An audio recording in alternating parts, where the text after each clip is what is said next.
There you go. I guess not quite 48 hours later, what's your, reaction or thoughts on what happened Tuesday night? Yeah, it was unacceptable effort on our part. I think the lack of toughness with the basketball. I mean, we had 6 turnovers in the first, whatever it was, 8 possessions or so. That's beating yourself. That's not giving yourself a chance to win. And so you put yourself in really tough spots. They scored the first 12 points, which set the tone for the game, either on scoring off of our turnover or being the more aggressive team on an offensive rebound. We prepared our guys going into the game, making sure they understood Oklahoma State plays as hard as anybody in this league does. And that was true on Tuesday night. So I think for us, we can't be a team that looks at what's in front of us and then decides how tough we're going to be with the basketball or how much effort we're going to give. That's just not who our team, who our program, who we are. So overall, I just thought, an uncharacteristically very, poor effort and value in the ball, rebounding the ball, and then just, the toughness, the effort, the things that the margins we aim to win in, and many nights we do, we got to hand it to us. Can you point to the reason? I mean, is it fatigue, complacency, arrogance? Like you mentioned, not picking and choosing when you do it. Yeah, I think, there's certainly been something to say about, when we've had all 8 guys that have been our primary rotation, they've all been healthy and they've all been doing their job, the team that we can be. When there's been 1 or 2 of those 8 out for one reason or another, it's impacted us fairly significantly. The effort and the toughness that we just displayed on Saturday at Houston was terrific. It's really unexplainable to say, how do you turn around and on Tuesday have that happen? So we have the same routine in terms of what we do and how we prepare our guys physically and mentally. And we've had, like, this last month of the season, it's been Tuesday, Saturday, so they're in a rhythm of how we practice, what the off days are, how we take care of their bodies. So I'd say ultimately, yes, having everybody available is a factor, but regardless of who is available, our mental toughness and our focus on doing those things has to be there. I think what happens at times is we get consumed with our offense, whether that is we're not making shots, we're turning it over, we think we're getting fouled, and that mental weakness that we are displaying at times rears its head, and then we're not quite as intentional on the defensive end. We've got to be better at being a team that says we're going to be tough with the ball and we're going to convert, but then also if we're not fortunate to do that, we're going to hang our head on our defense, get set, and turn people over. Where do you feel like Kurt is in terms of getting healthy, and what's Keyshawn's status? Yeah, so obviously Kurt's back. He's good to go. I know it wasn't his best game the other night, but there wasn't anything, there was no minute restriction or anything like that. Kurt's had a lot of great games for us. We know he's got a lot of great games in front of us. Obviously dealt with an illness, but when you're back and you go out there, there's a standard that you need to play to, and that we know he's capable of playing to. In terms of Key, we're optimistic that he'll be able to return on Saturday. Again, his health and well-being, number one. He was able to practice today for the first time, so we'll see how his body responds to that and where he's at. But anybody that goes out and plays in the game has to have a tremendous mental toughness, has to have whatever ailments and injuries or anything they've had, it has to be behind them. And on the night of the game for that 2 hours, it has to be all about winning and only about winning. And that's what we have to get to. TJ, you mentioned the word unexplainable in talking about the difference between what you saw Saturday to Tuesday.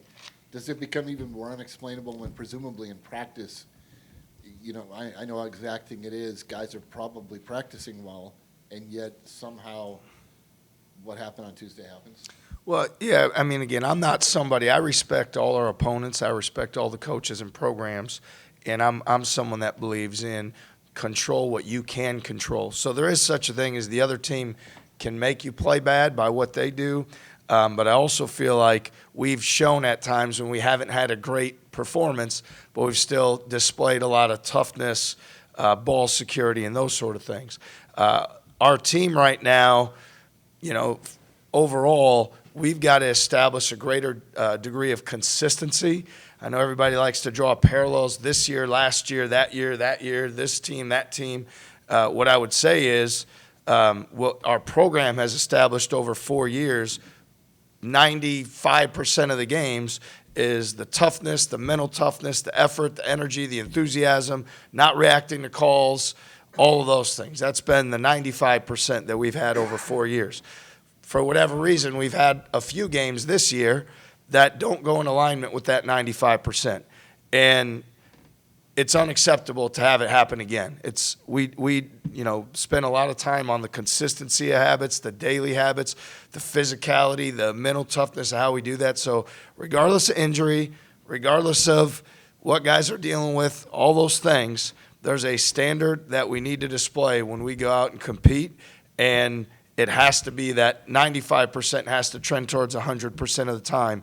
And so I can't explain why we've had a few games this year where it hasn't been to the standard. And the turnovers notwithstanding, Joshua displaying even more than he already has, which is a considerable amount, just his versatility in that game. I know you mentioned on the radio and probably the reporters there that you want to see that all 40 minutes. How do you go about facilitating that with him to get going earlier rather than when it's on the line, he seemingly can just take over? Yeah, I mean, Joshua and I have been talking about this through the whole season. I mean, about in the second half, he has a look in his eye of determination and will and toughness where he gets every rebound that's anywhere near him. He finishes every play that's anywhere near him.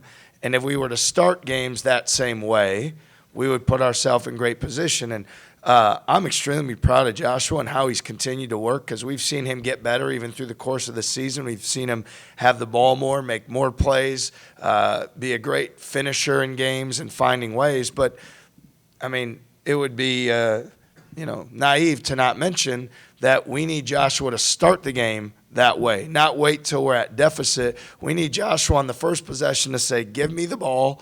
I will make the play, we will get a basket, or I will get a big rebound in traffic, and start with that urgency that he plays with down the stretch. So we watch film on it, we talk about it, we mentor him on it, we challenge him on it, and we're going to continue to hit it head on because he does so many winning things for our team. He is such a terrific player, and he can make plays. He does everything on the court you could want a guy to do. And at the same time, you want him to do it right from the start every single game because he's capable, and that's more of a credit to his talents and abilities. TJ, thoughts on the upcoming rematch with Arizona? Do you take anything from the last time you faced them, or do you treat it as like a completely new matchup? Yeah, more than anything, it's about us playing to our standard and doing what we need to do well. So, again, as I mentioned, yes, there's all the things of we want to play great on Saturday at Hilton. Yep, we should have won the game last time. We didn't finish the job, of course.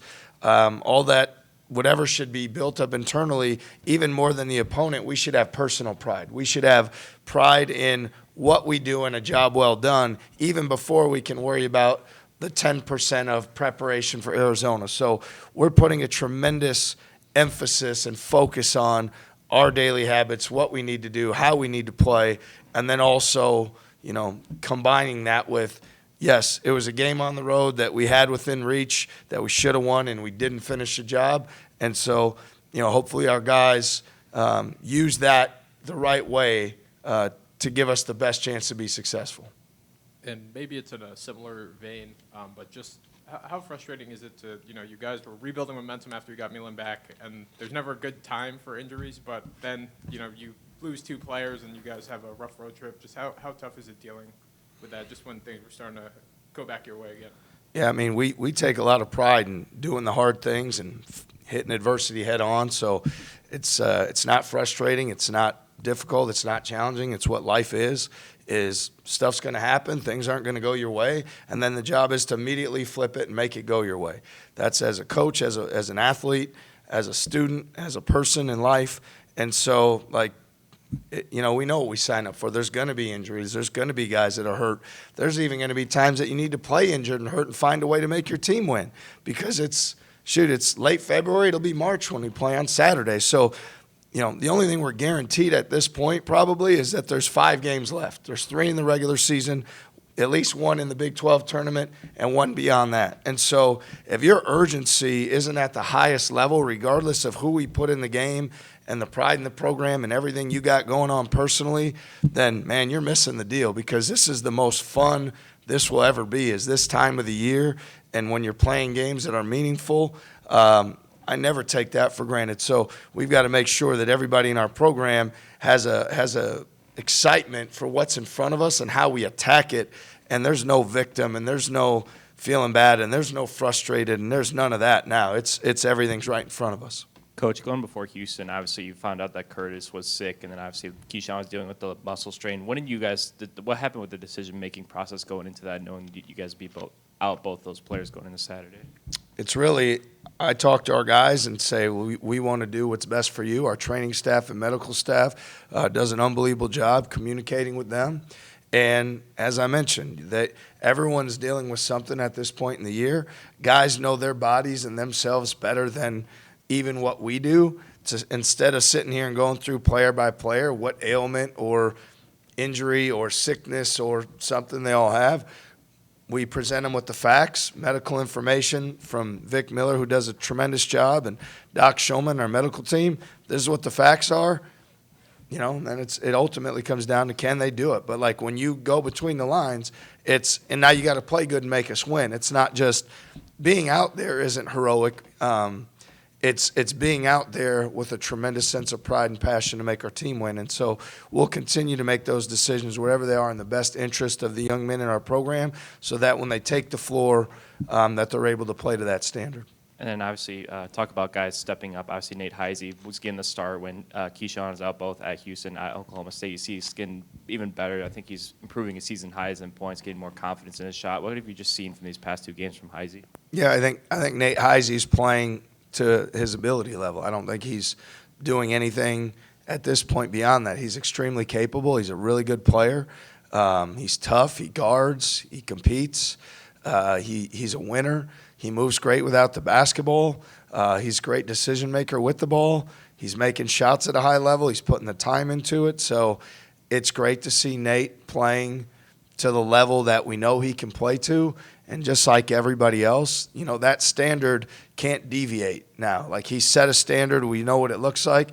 It needs to be the same guy every single game. And I know that he's got a stubborn toughness to make sure that he continues to play at that same level. To mean for the program to have Tyrese and a banner dropping on Saturday, and I think another guy that you recruited that was pretty good will be here. Yeah, it's really awesome for Tyrese. I mean, how cool is it? You win a gold medal. You're able to come back, worked out schedule-wise, and you're able to come back and bring a bunch of people you care about. So first of all, it's about Tyrese, and it's, that opportunity for him and his family and people that he's close to be here to celebrate that really is awesome. It's also great for the young men in our program to see that and to be a part of it. Our guys really look up to him, and he's somebody that has tremendous character well beyond his talent. That is an easy guy to look up to and draw inspiration from. So to have him here, his family here, it's an awesome experience. It adds to what's already, going to be a great day on Saturday. People often talk about how connected the world of basketball is. Keyshawn and Caleb Love seem to have a relationship that goes back to both being from St. Louis despite moving between different places. From your vantage point, how unique is the connection that people within the basketball community can maintain despite moving within different areas of the country? Yeah, I think these guys, whether it's workouts or being from a certain area, or whether it's someone you encounter on the AAU circuit or whatever, they are very small circles. I think the best players seek out the other best players to work out against, to play against, to get in the gym with, to get shots up with. And so I think you build those relationships, and when guys see how other guys work, there's a respect that can be gained for one another because you see the time and the craft that people put into it. So I know that just on the coaching side of it, it's very small circles. We're around the same people all the time, so you get to know people, on a deeper level, because when you're on the road recruiting, they're in the same gym and you're having dinner or lunch or whatever that may be, so you get to know people better. And I know it's the same thing is true, for our players, and specifically regarding, their relationship.